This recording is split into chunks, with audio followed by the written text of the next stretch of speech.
Hello, ഇതാരുടെ number? ഞാൻ വിഷ്ണുവാണ്. ഞാൻ ലാല. എന്താ സാർ? നീ ഒന്ന് ക്യാരവനിലേക്ക് വാ. ഇപ്പൊ വരാം സാർ. ഇപ്പൊ വരാം. ലാൽ സാറാ ക്യാരവാൻ വരെ ഒന്ന് ചെല്ലാൻ. വലിയ നടനൊക്കെ അല്ലേ, എനിക്ക് ക്യാരവാനിലൊക്കെ ഇരിക്കാം. നമ്മളെയൊന്ന് മറന്നേക്കല്ലേ. ഒന്ന് പോടി.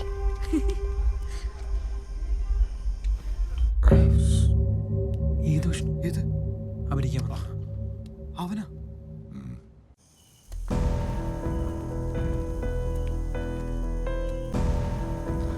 ചേട്ടാ. സാർ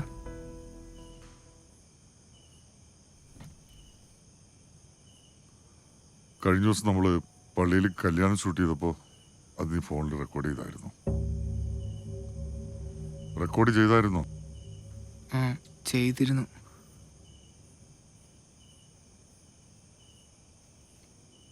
എന്നിട്ട് യൂട്യൂബിൽ അപ്ലോഡ് ചെയ്തോ?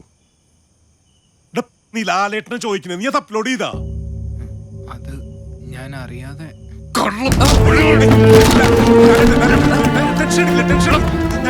ഞങ്ങൾ നോക്കിയല്ലോ. പണിയെടു, ഇവിടെ നിനക്ക് പോകുന്നുണ്ടാ കഴുത.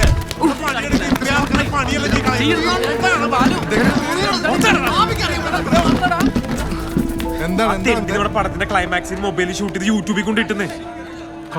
അത് കുഴപ്പമില്ല, ബ്ലോക്ക് ചെയ്തിട്ടുണ്ട് സംഭവം. നമുക്കൊരു കേസ് ഫയൽ ചെയ്താലോ? എന്തിന്?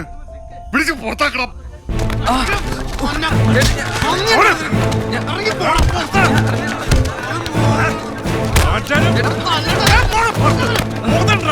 ഇപ്പൊ സരിത കാണാൻ പാടില്ല തന്നെ കഴുത.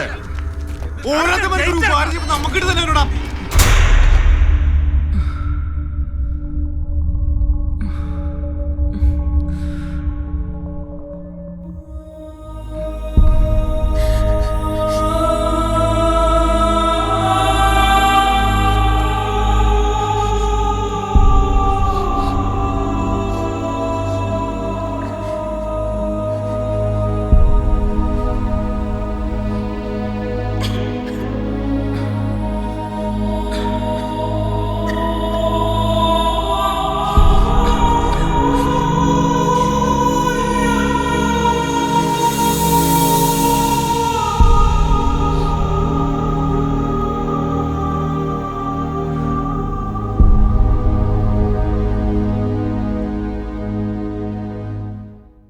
ഹണി ബി 2-ന്റെ ഓഡിയോ ലോഞ്ചിന് വേണ്ടി ഈ വർഷത്തെ മികച്ച നടനുള്ള സംസ്ഥാന അവാർഡ് നേടിയ വിനായകൻ ചേട്ടനെ സ്നേഹപൂർവ്വം വേദിയിലേക്ക് സ്വാഗതം ചെയ്യുന്നു. Put your hands together for this wonderful actor, people. Vinayakan ചേട്ടനെ പൊന്നാട അണിയിച്ച് ആദരിക്കുവാനായി നമുക്ക് ഏവർക്കും പ്രിയപ്പെട്ട ജയസൂര്യയെ വേദിയിലേക്ക് സ്വാഗതം ചെയ്യുന്നു. Let me welcome on stage the one and only Jayasuriya.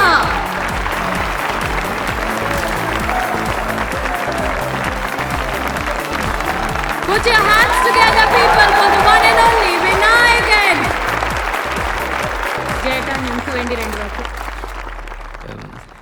ഇതൊരു വല്ലാത്തൊരു മൊമെൻ്റാണ്. ലാലേട്ടൻ കഴിഞ്ഞ ദിവസം വിളിച്ചിട്ട് വിനായകന് പൊന്നാട അണിയിക്കണമെന്ന് പറഞ്ഞപ്പോൾ എനിക്ക് വളരെയധികം സന്തോഷമാണ് തോന്നിയത്. കാരണം അർഹതപ്പെട്ടവർക്ക് അവാർഡ് കിട്ടുമ്പോൾ അത് വാങ്ങുന്നവർക്കും കൊടുക്കുന്നവർക്കും കാണുന്നവർക്കും സന്തോഷമാണ്. ഇനിയും ഒരുപാട് നല്ല നല്ല കഥാപാത്രങ്ങൾ എൻ്റെ ചങ്ങാതിയെ തേടി വരട്ടെ. എല്ലാവർക്കും നന്ദി. അപ്പൊ മെയിൻ ചടങ്ങിലേക്ക് കടക്കുന്നതിന് മുമ്പായി വിനായകൻ ചേട്ടാ 2 വാക്ക് സംസാരിക്കണം. എല്ലാവർക്കും നമസ്കാരം.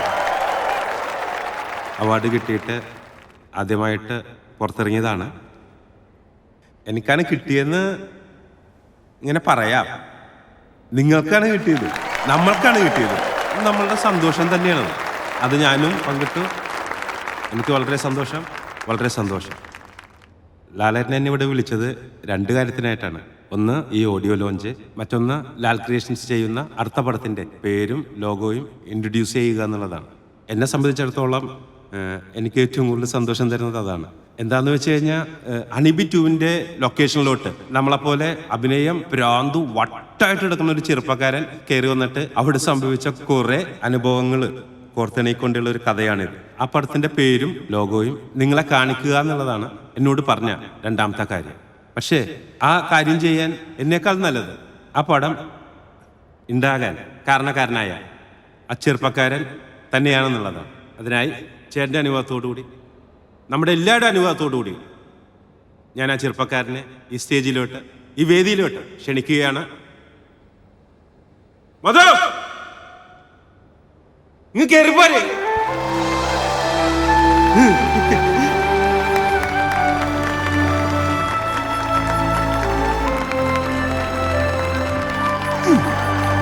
ഇതാണ് ചെറുപ്പക്കാരൻ. ഇനി ആ സുരേഷ് ഗോപി ചേട്ടനെ പോലെ 4 ഡയലോഗ് അങ്ങോട്ട് കാച്ചിക്കോ കാച്ചിക്കോ.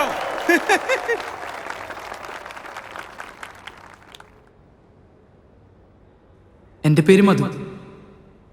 ഞാൻ ഹണിബിൽ കോസ്റ്റ്യൂം അസിസ്റ്റൻ്റായിട്ട് വർക്ക് ചെയ്തിട്ടുണ്ട്.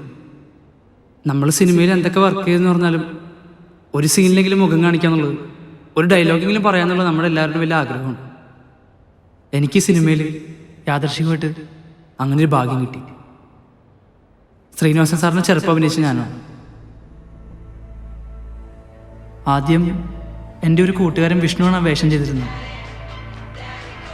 പക്ഷേ ആ സമയത്താണ് ഷൂട്ടിംഗ് ലൊക്കേഷന് ആ പ്രശ്നം ഉണ്ടായത്.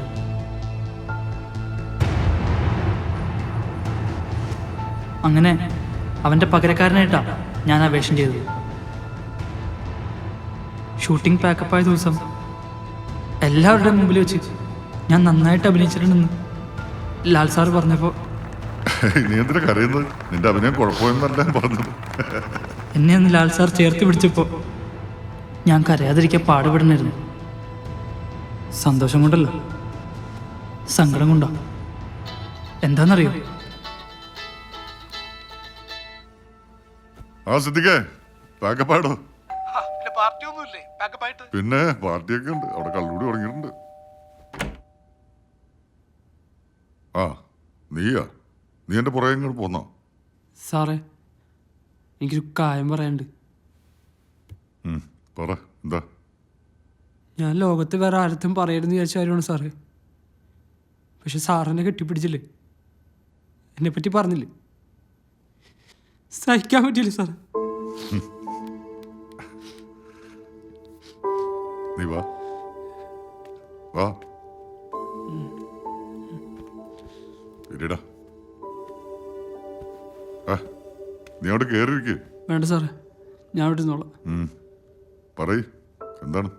എൻ്റെ അച്ഛൻ സിനിമയിൽ ഡൂപ്പിടുന്നൊരു നടനായിരുന്നു. 100ഓളം സിനിമയിൽ അച്ഛൻ അഭിനയിച്ചിട്ടുണ്ട്. പക്ഷെ ഒരു സിനിമയിൽ പോലും അച്ഛൻ്റെ മുഖം ഞാൻ കണ്ടിട്ടില്ല സാറേ. നായകൻ കെട്ടിടത്തിൻ്റെ മുകളിൽ നിന്ന് ചാടുമ്പോഴും വില്ലൻ ചില്ല് പിടിച്ച് വീഴുമ്പോഴും പുഴയിലോട്ട് ബൈക്ക് അടിക്കുമ്പോഴൊക്കെ അച്ഛൻ തിയേറ്ററിൽ നിന്ന് പറയായിരുന്നു സാറേ, എന്നെ കെട്ടിപ്പിടിച്ച് പറയായിരുന്നു സാറേ, അത് അച്ഛനാണ്. 3 കൊല്ലം മുമ്പ് ഒരു സീനെടുക്കുമ്പോൾ അച്ഛൻ പോയി സാറേ. അച്ഛൻ്റെ വലിയ ആഗ്രഹമായിരുന്നു ഏതെങ്കിലും സിനിമയിൽ എൻ്റെ മുഖമൊന്ന് കാണിക്കണമെന്ന്. നമ്മുടെ ഷൂട്ടിംഗ് തുടങ്ങുന്ന ദിവസം ജീൻ സാർ എൻ്റെ അടുത്ത് കൊണ്ട് പറഞ്ഞു, അതോ ആ സാർ ഇവനാണ് എങ്ങനെയുണ്ട്? എടാ നിനക്ക് ഈ സിനിമയിൽ ഒരു ചാൻസ് തന്നാ നീ പൊളിക്കോ? ഞാൻ പൊളിക്കും സാറേ. കണ്ടാ കലക്കോൻ. എടാ ശ്രീനേണ്ട ചെറുപ്പമാണ്, ചെയ്യോ നീ? പിന്നല്ലാണ്ട്. നോക്കടാ. Okay sir. അന്ന് മുതൽ ആ സീൻ എടുക്കുന്നത് കാത്തിരിക്കായിരുന്നു സാറേ ഞാൻ. ആ സമയത്താ സാറ് പറഞ്ഞിട്ട് ജീൻ സാർ തീരുമാനം മാറ്റിയത്.